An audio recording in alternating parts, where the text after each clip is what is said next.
Hey guys, my name is Dean. Welcome to Manful Yoga. In this quick video, I'm going to be talking about what you should and shouldn't be feeling while doing Cobra pose. This content is taken directly from my Yoga Fitness for Men book, published by DK Publishers. You can learn more about that in the description below. All right, so let's start off first with what you shouldn't be feeling.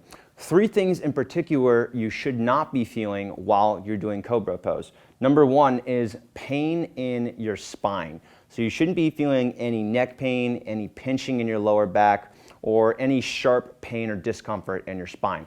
Number 2, you shouldn't be feeling inactive in your legs. So if you notice that your knees are touching the ground, if you notice that your thighs aren't working, you want to make sure that you are engaging your thighs, that you do feel the muscles in your thighs engaged.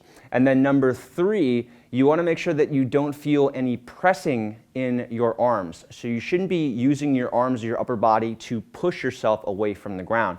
Instead, you want to lift yourself away from the ground using your back, not pushing up with your chest. What you should be feeling Cobra in a Cobra pose, number 1, you want to feel engagement in your core. So you should feel your abs working while you're doing Cobra. You shouldn't just be using your lower back to lift.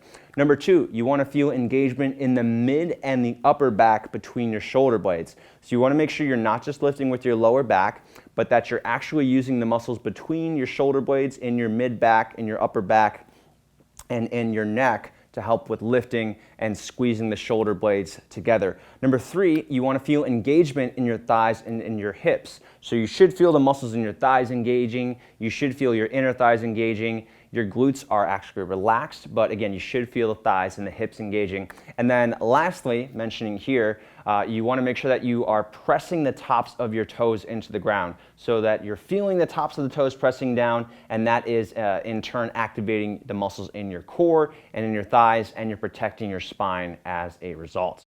So guys, if you're watching this on YouTube, make sure to check out the link in the description for a full technique walkthrough, for a full pose guide for Cobra pose.